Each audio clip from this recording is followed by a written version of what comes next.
হাওড়া জেলা যুব তৃণমূল কংগ্রেসের সভাপতির গাড়িতে হামলার অভিযোগ, গাড়িকে লক্ষ্য করে গুলি চালানোর অভিযোগ, স্ত্রী সন্তানদের নিয়ে বাড়ি ফেরার সময় বেলুড়ের জিটি রোডের ওপর হামলার অভিযোগ উঠছে।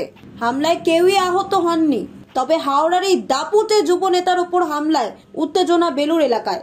গোটা ঘটনার তদন্তে বেলুড় থানার পুলিশ। গুলি না পাথর খতিয়ে দেখা হচ্ছে বলে জানায় পুলিশ আধিকারিকরা। ফিরছিলাম কালীঘাট থেকে, মন্দিরে গেছিলাম ফ্যামিলিকে নিয়ে। তারপরে যখন ওই 0 মাইলস এবং গুপ্তা জুয়েলার্স মাঝখানে প্রায় 10:30 বাজে, তখন গাড়িটার ডান দিক থেকে একটা সাউন্ড হলো, ধুম করে, মেবি মানে কিছু লাগলো গাড়িতে। এবং তারপর আমার ড্রাইভার একটু এগিয়ে গিয়ে গাড়ি দাঁড় করিয়েছি, দেখছি গাড়িতে পুরো একদম কাঁচ একদম ছেদ করে, মেবি গুলি চালানোর মতন বা কিছু অন্য হতে পারে, জানি না, সেইটা আছে। ফ্যামিলি ছিল, তারপরে সঙ্গে সঙ্গে পুলিশকে খবর দিয়েছে এবং ফ্যামিলি আমরা গাড়ি নিয়ে চলে এসেছি বাড়িতে। আননোন পার্সন কিছু দাঁড়িয়েছিল 2-3 জন, এখন কে আছে না আছে পুলিশকে বলেছি, তদন্ত হচ্ছে।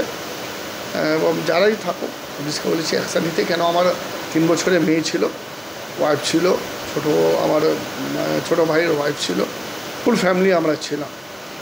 পুলিশকে বলেছি, পুলিশের সঙ্গে কথা হয়েছে, পুলিশ এফআইআরও আমরা করেছি এবং অ্যাকশান হবে নিশ্চিতভাবে। আমাদের অভিষেক বন্দ্যোপাধ্যায় অফিস থেকেও ফোন এসেছিলো, তো অ্যাকশান হবে। যারাই থাকুক না কেন, তারা এই গুলি চালিয়ে বা হামলা করে ভয় দেখানো চলবে না। আমরা অভিষেক ব্যানার্জি সৈনিক, রাস্তায় আছি, ঘাটে রাস্তায় থাকবো, লড়াইয়ে থাকবো, আন্দোলনে থাকবো। মেবি লাগছে, এখন কি আছে সেটা আমি তো মানে 100% সঠিক বলতে পারবো না কি হয়েছে, কিন্তু মেবি এরকমই কিছু হয়েছে। গুলি চালিয়েছে, গুলি চালিয়ে ক্রস পালিয়ে গেছে, এরকম হয়েছে।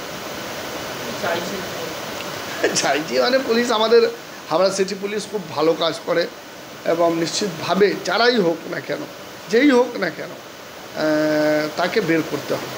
তাকে বের করলে সন্তুষ্ট বের করতে হবে, এটা সে।